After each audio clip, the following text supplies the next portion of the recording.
તો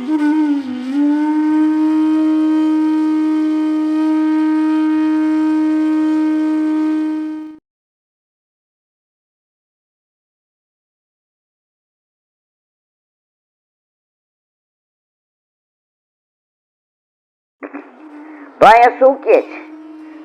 નિસ્વાસર બિંજો રહે, રાત દિવસ એના જ વિચાર, પ્રેમી કહીએ સોય. જો જે પ્રેમ થઈ ગયો હોય એ પ્રેમી. આજે ઠાકોરજી ઘરમાં બિરાજે છે. હવે કોઈ એમ કે ઓર્ગેનિક શાક બધું આવે ચીલાબેન, પણ મોંઘું બહુ હોય છે.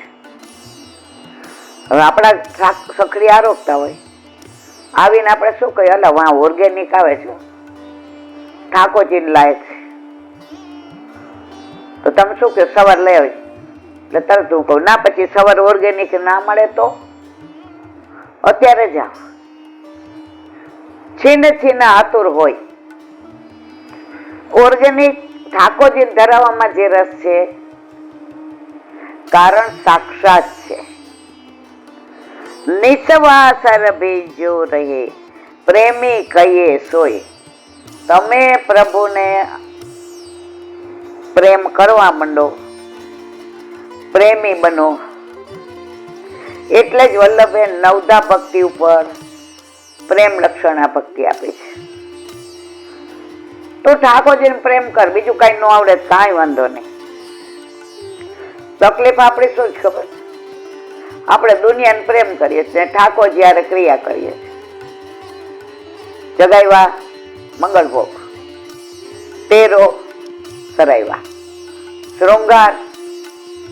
શૃંગાર ભોગ, તેરો રાજભોગ ધરાવ્યો, તેરો સરાવીને સર્વ માર્ગે નષ્ટેશ. હાલ મારા રામ, જ્યાં પ્રેમ કરવાનો છે, જેને પ્રેમ કરેલો સાથે આવવાનો છે, એ ત્યાં ઓળખાણ રહેશે. જરાક કોક રોકશે એટલે તરત આપણા ઠાકોર, મારો છે જીવ મારો. આ બધાને પ્રેમ કર્યો ને એ નડશે. આસક્તિ પ્રભુ કે ન્યા જ રાખીને આવી છે, મારામાં તો કરી નથી. હવે આ જન્મમાં જે દીકરો છે, આવતા જન્મમાં આપણે એના દીકરા હોય કે અબજો જન્મ સુધી આ ઘર, આ છોકરા, આ વર મળવાનું છે. આ બધી ખબર છો, છતાંય જે નાશવંત છે પ્રેમ એને જ કરીએ છીએ. જે શાશ્વત છે ઠાકોરજી, નિત્ય છે, એની યાર ક્રિયા લે દેવ ચોખા, મેલ મારો છેડો. અનોસર થયા પછી આપણે કેટલા પ્રભુને યાદ કરીએ છીએ, જરાય નહીં. પછી અમારે લૌકિક ન હોય. વલ્લભે કહ્યું છો સંસારમાં રહીને શ્યામને ભજાય. હવે વહુ કીટી પાર્ટી જાતી હોય ત્યાં આપણે પૂછીએ, આજ તમારે કોનો વારો છે, કઈ હોટેલમાં જવાના છે? આજે હોટેલમાં નથી જવાના, તો કોને ઘરે? અલી બેન તું તારું કર ને, તને 70 વર્ષ એવા કીટી એટલે મૂક ને પૈડ. મનમાં રાજી થવાય કે હવે આપણા રૂમમાં બેઠા બેઠા વંચાશે, આપણે ઓલા વચનામૃત સવારે અધૂરા છે, તો આપણે આ તો ઓલીને 10-15 મિનિટ મોડું કરાવીને સંસાર રૂબનમાં પૂછ. તો આત્મવતી પ્રિયતા તત્ર બોધ્યેત ભેદ બોધનાત્ર મહાત્મ જ્ઞાપનમ ચાપી સૃષ્ટિ કર્તૃત્વ બોધેન. ગુજરાતી.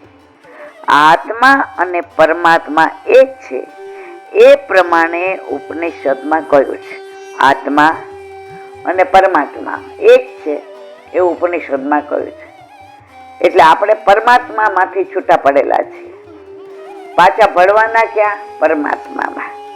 તેથી પ્રભુ પોતાની જાત જેવા વાલા લાગે અને પ્રભુએ સૃષ્ટિ ઉત્પન્ન કરી છે એ પ્રમાણે કહ્યું છે. તેથી પ્રભુની મહત્તાનો ખ્યાલ આવે. જો આપણી ઉત્પત્તિ ક્યાંથી જ? પરમાત્મા. હવે ભેગા રહેતા હોઈએ, જેઠના હોય, દેરના હોય, આપણને આપણા છોકરા વાલા લાગે એવા કોઈ લાગે? 0.1% તો તાણો વાણો થઈ જ જાય. તો અહીંયા શું કહે છે? આત્મા અને પરમાત્મા એક છે એ પ્રમાણે ઉપનિષદમાં કહ્યું છે. તેથી પ્રભુ પોતાની જાત જેવા વાલા લાગે. આપણે ઠાકોરજીને બહુ વાલા લાગે અને આપણા ઠાકોરજી આપણને બહુ વાલા લાગે. મેં એવા વૈષ્ણવ જોયા છે, એને ઠાકોરજીને કોઈને ઘરે પધરાવા ન ગમે. એના ઘરે કઈ પ્રોબ્લેમ થાય ને એટલે અમને કોકને બોલાવી લે સેવા કરવા.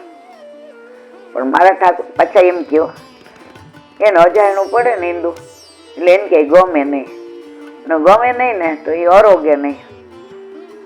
અને પછી આવે ને ત્યારે હાવ દુબળા પડી ગયા હોય, એનું મોઢું લેવાઈ ગયો, વિલાઈ ગયો હોય હિન્દુ. અરે મને એવી દાદ ચડે કે તમે પણ તમારા આ વિલાઈ ગયા માટે અમારી વિલાવી નાખો છો. અમારી કોલેજ મોડું જવાનું ને વેલીઓ આવી જવાનું ને પાછું તમને બધાને પાતર નાના હોય ને એટલે બધું ના ગમે. ત્યારે એવું થતું કે આ ભગવાન થોડો બોલે છે, આ મૂર્તિ ની યારે આવી વાતું કરે. મેં ઠાકોરજીને મારે મેં તો હા હાલી નીકળ્યા જ બધા. અમારી બાઈ ગાંડી ના બધા ગાંડા. હવે ખબર પડી બધા ડાયા હતા, હું ગાંડી હતી. તો કેવાનો આશય એ છે કે જેને પોતાના ઠાકોરજીમાં આસક્તિ થઈ જાય કે એના જ સુખનો વિચાર કરે, સમજી લેવાનું કે ઠાકોરજીને એના વિના ચાલતું નથી. ભરત રાજાના નામ ઉપરથી ભારત પડ્યું, જળ ભરત કહેવાતા.